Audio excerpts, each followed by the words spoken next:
Halo sahabat Parwa, yuk ngobrol di ruang temu, bicara semaunya, bicara semuanya.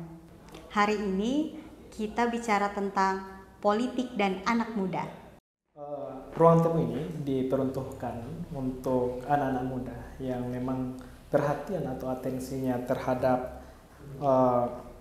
politik cukup tinggi. Nah, sekarang kita di era demografi atau populasi anak muda begitu tinggi, khususnya di Indonesia. Nah, saya kira ini menarik untuk kita perbincangkan.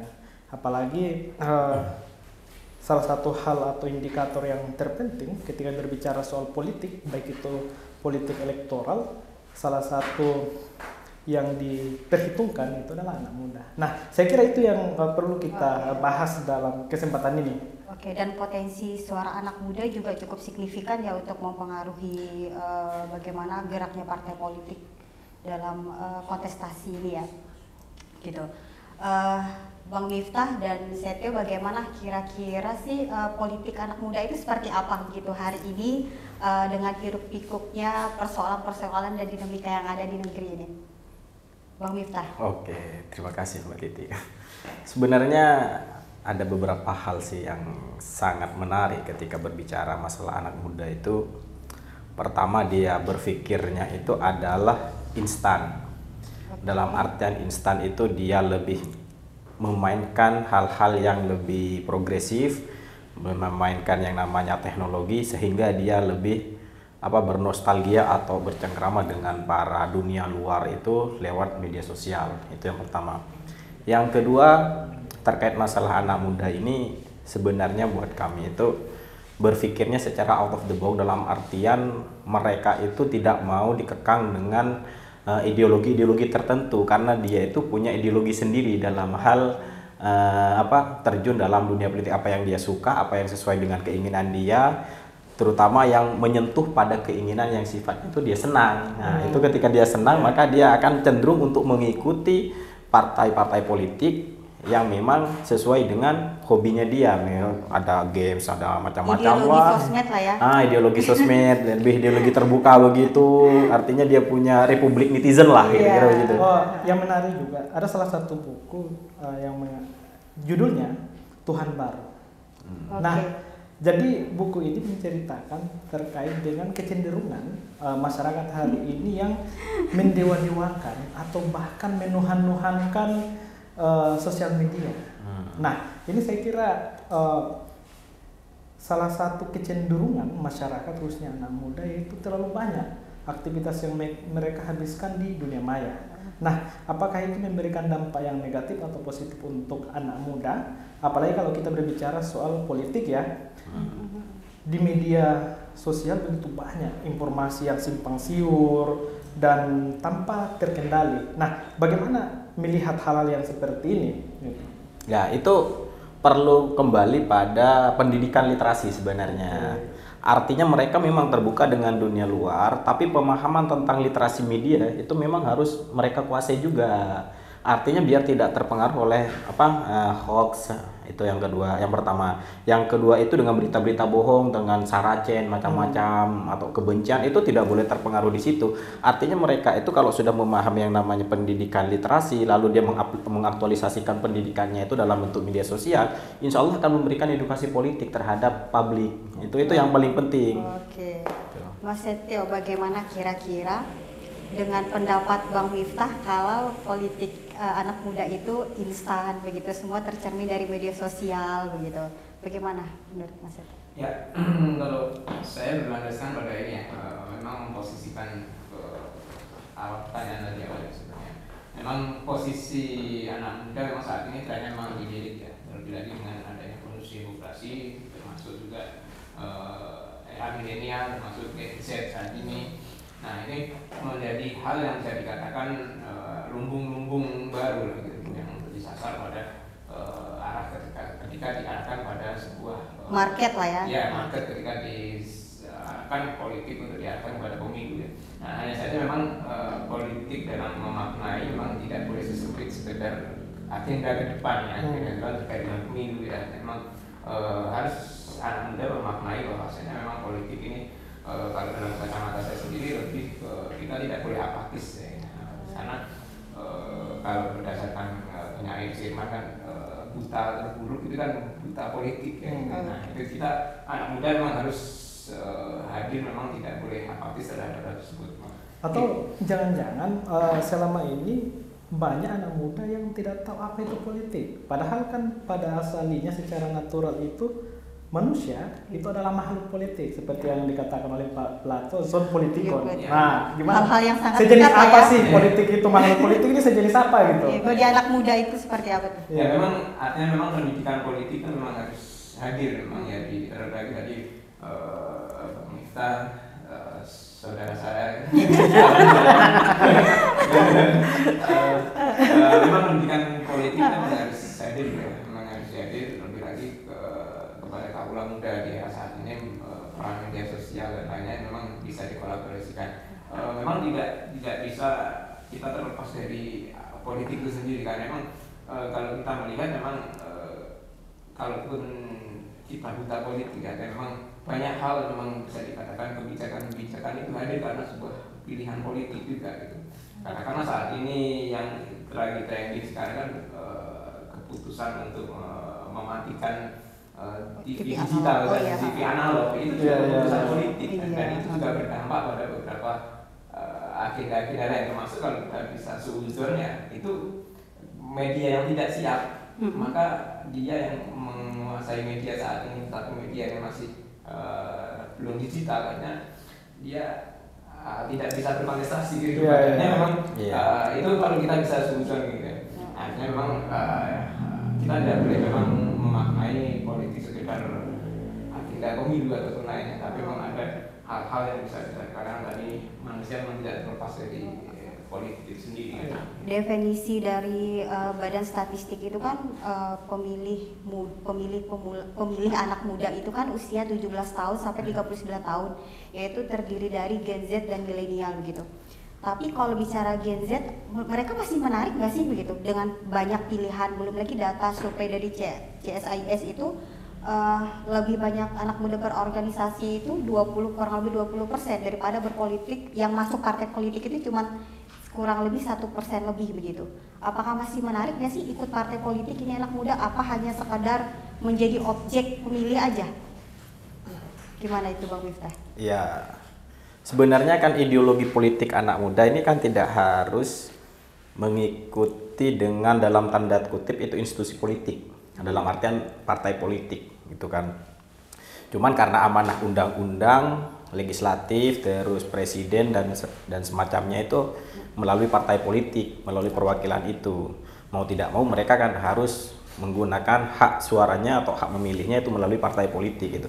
Sebenarnya ketika berbicara tentang kesadaran berpolitik, kesadaran tentang dunia publik itu yang sekarang ini mungkin sudah mengaburkan antara yang hitam dan yang putih, itu sangat tipis sekali. Lah anak muda ini sebenarnya ini, hitam apa? Dan putih yang tipis karena paradigma yang dibangun itu adalah bahwasanya politik itu yang dibangun itu adalah korupsi, terus kejahatan, bukan kejahatan dalam arti ini ya, kejahatan dalam bentuk korupsi mungkin yang pertama itu, yang kedua itu adalah kebijakan yang dimonopoli oleh kelompok orang.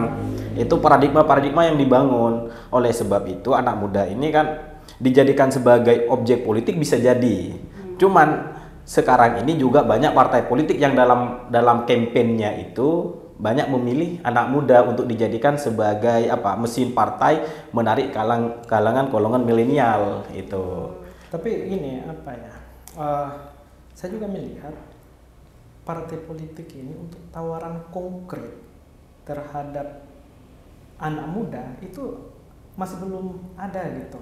Mereka menggaung-gaungkan bahwa salah satu elemen yang perlu disasar itu adalah anak muda karena memiliki suara yang cukup signifikan. Kan hanya kepentingan politik aja. Iya, betul.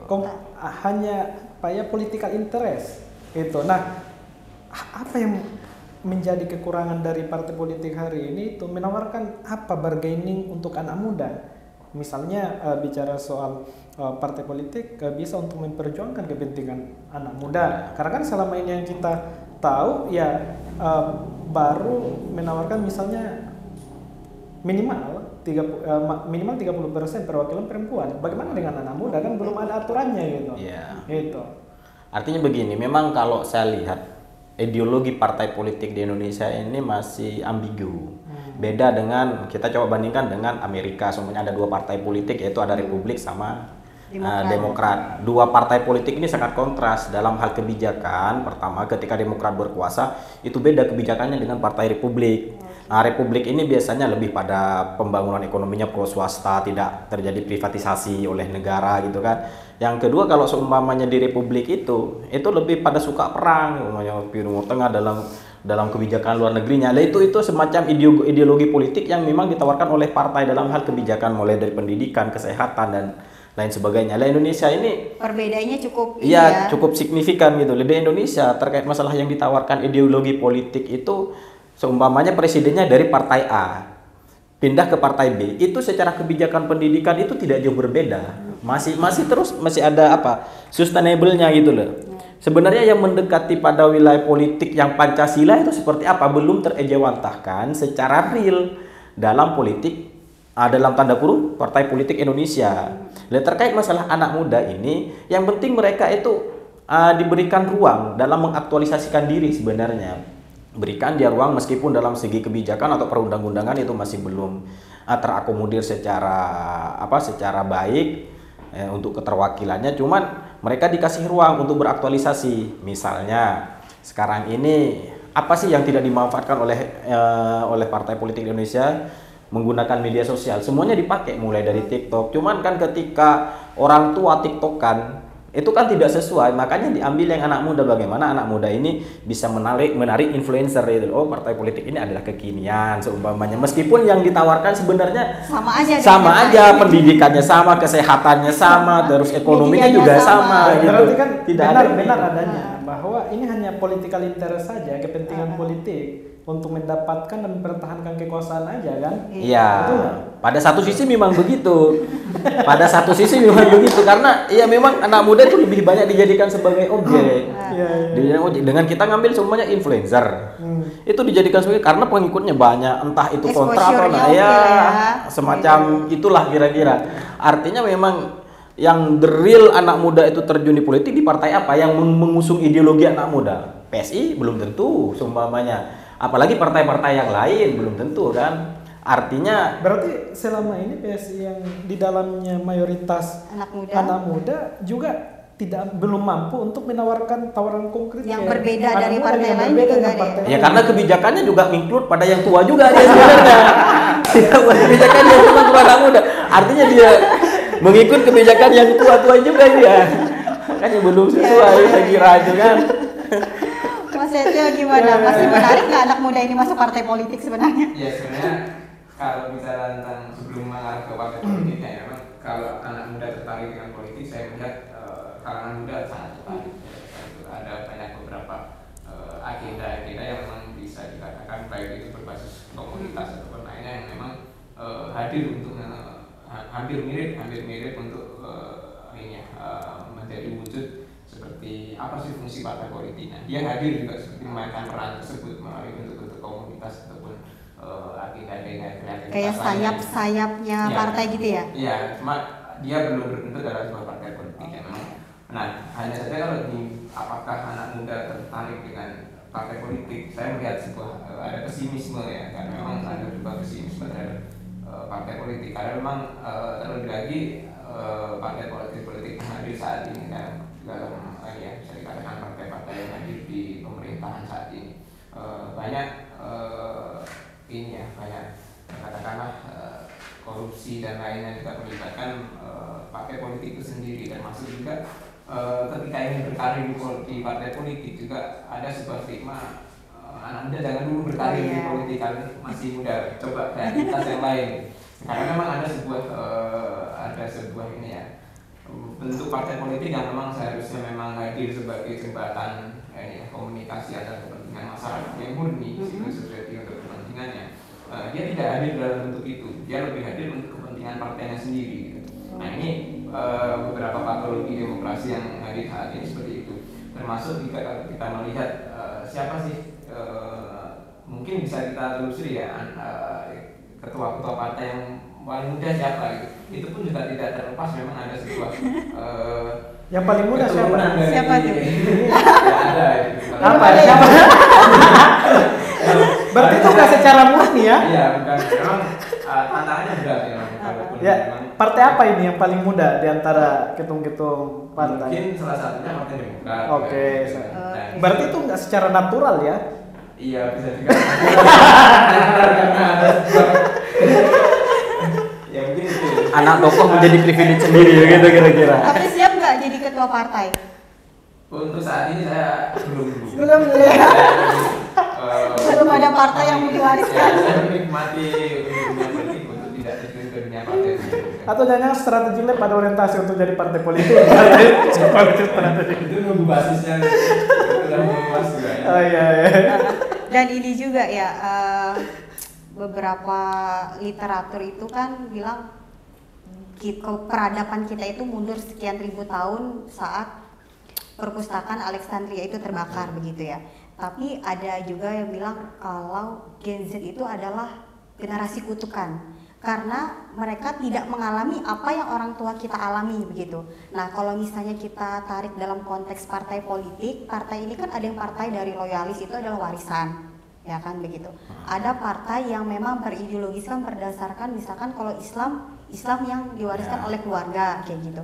Nah, kalau melihat fenomena anak muda ini masih melihat berlatar belakang itu nggak sih ideologinya, entah agama lah, nasionalis, apalagi Pancasila yang tawarannya juga kita nggak tahu sekonkret apa, atau adalah warisan dari orang tua yang seperti Golkar misalnya, P3 misalnya, dari Orde Baru ya. Gitu. Nah, Kira-kira. sebelum ini pertanyaan yang paling mendasar, apakah anak muda masih melihat ideologi itu penting gitu, urgent gitu? Mungkin sebagian iya, yang di kalangan keluarga-keluarga tertentu, sebagian kecil mungkin. Tapi sebagian besar mungkin juga tidak. Ini kan berbicara terkait masalah ideologi anak muda sekarang berbeda dengan ideologi generasi sebelumnya. Di mana ideologi sekarang ini adalah ideologi keterbukaan, ideologi kan. Mereka dengan berbagai akses yang mereka miliki sekarang itu mereka bisa mengakses berbagai ideologi di dunia kan. Artinya bahkan republik ini tidak hanya dibatasi dengan sekat wilayah. Kalau kita berbicara ideologi kan wilayah teritorial. Artinya sekarang Facebook itu merupakan republik sendiri, republik Facebook, ada republik Twitter, ada republik TikTok dan lain sebagainya itu. Itu menjadi sebuah negara sendiri yang bisa menghasilkan duit bagi mereka pemiliknya. Berarti kan ideologi ini ada absurditas dalam interpretasi dan pemaknaannya gitu. Dan Iya. itu tidak terinternalisasi dalam diri anak muda. Karena hari ini kan udah berbicara soal globalisasi dan lain sebagainya, dengan kemajuan teknologi yang begitu pesat ya. Nah, artinya kan kalau kita berbicara soal ideologi itu berbicara soal ada sebuah sistem yang kemudian dipercaya dan diyakini oleh sebuah individu. Oke, itu ideologi yang kemudian saya pegang dan bagaimana untuk merealisasikan. Kalau dulu kan kita berbicara soal ada komunis, sosialis, liberal yang mainstream ya. Kemudian kalau kita berbicara soal perang dingin kan liberal komunis misalnya. Kemudian pasca itu kan kita udah nggak ini karena kalau dari di Fukuyama itu kan the end of history. The end of history itu adalah matinya makhluk yang dikatakan makhluk ini adalah ideologi komunis pada waktu tahun 90-an kan muncullah kekuatan unipolar Amerika kan gitu. Nah, artinya adalah saat ini saya menangkap bahwa anak muda tidak memahami ideologi itu seperti apa gitu loh. Ya, Kalau bicara soal Pancasila kan ya ada yang memperdebatkan ini falsafah atau ideologi kan gitu. Artinya itu kan kembali lagi pada nilai-nilai pendidikan sebenarnya. Saya Indonesia, saya Ya, Pancasila. saya Indonesia, saya Pancasila. Cuman ironinya ketika duta Pancasilanya tidak hafal Pancasila. Itu banyak gitu.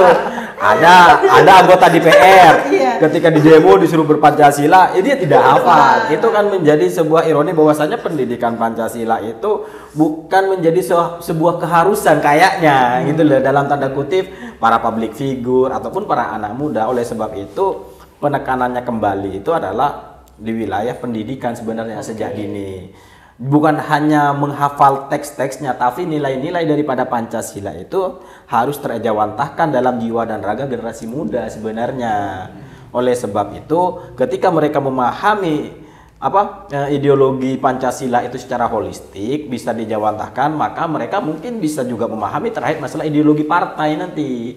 Artinya kan sekarang yang lebih diutamakan itu kadang ideologi partai, begini, begitu kan, sehingga mereka terlalu absurd dengan ideologi Pancasilanya, gitu loh. Generasi TikTok masih tertarik memahami, menjawantahkan bagaimana itu definisi Pancasila, itu generasi TikTok. Alah, itu tugas kita sebenarnya. Artinya perlu sebenarnya orang-orang yang memang influencer ya, yang bisa memvisualisasikan nilai-nilai Pancasila lewat TikTok mungkin dengan bagaimana, jangan hanya isi. Tapi influencer ini harus hafal juga Pancasila. Harus hafal, jangan cuma ada di minimal poin 1 sila pertama sampai sila kelima ya. Iya, jangan jadi duta Pancasila terus dia tidak hafal, belepotan itu kan, ini kan lucu itu loh, duta tapi nggak hafal. Yang kedua, figur publik itu minimal harus hafal memang, minimal. Itu lebih baik lagi kalau mereka itu mulai dari sifat perbuatannya Pancasila itu lebih baik lagi. Jadi bukan hanya slogan saya Pancasila, saya Indonesia, saya Indonesia. Iya, jangan hanya itu. Gitu Pak Rio ya. Kalau kita lihat sih memang kondisi milenial kita maupun generasi Z kita saat ini, dia punya karakter fleksibilitas ya. Memang berbeda dengan generasi sebelum-sebelumnya. Memang beda generasi, memang beda dinamika demokrasi ya. Memang kalau dulu memang katakanlah benar tadi ada ideologinya nasionalis, katakanlah sosialis, komunis, dan Islam. Nah, ada sebuah sekat di situ kan. Nah, itu untuk era saat ini mungkin agak fleksibel ya, pemilih pemula saat ini untuk dihadapkan pada hal itu. Termasuk juga karakter partai saat ini juga dia tidak seideologis tersebut. Ada yang nasionalis tapi juga Islam. Atau mungkin hanya tekstual aja ya. Nah, itu kemasan saat ini agak berbeda memang, dan tantangannya memang hal tersebut ya. Memang dinamikanya berubah. Termasuk juga beberapa tantangan yang sebagaimana tadi ya, saya Pancasilais. Dan ini memang tantangan demokrasi di pemilu ke depan itu pasti itu akan muncul lagi kan itu. Karena memang beberapa hal yang sebelumnya kita membahas sebuah diskusi, ada banyak dinamika, terutama tantangan pelaksanaan pemilu ke depan, termasuk bagaimana, intinya sebenarnya bagaimana menghormati pilihan kita ya, karena kita memilih salah satu yang kita bisa dihadapkan pada politik identitas pasti akan muncul. Pasti muncul. Saya memilih karena identitasnya, sukunya apa. Hanya saja memang tidak terlalu berlebihan dibenturkan ya. Nah itu, dan yang paling penting juga saling menghormati hak pilihnya kita. Gitu. Kalau seumpamanya terkait masalah polarisasi di politik itu, sebenarnya yang jadi permasalahannya itu apa, pada ideologinya atau memang pada campaign partai politiknya? Ini sebenarnya kita kan apa ya, mulai dari dulu itu polarisasi agama, identitas, politik identitas. Pada satu sisi dia menolak politik identitas, cuma pada satu sisi yang lain dia berkampanye jadi imam, begitu kira-kira lah. Dan itu nggak boleh dijawab karena aturan tadi kan nggak boleh bertanya. Tapi dia baru menjawab. Jadi ya politik identitas itu nggak bisa untuk dihilangkan. Dari dulu sampai sekarang politik identitas itu pasti hadir dalam momen ke momen gitu.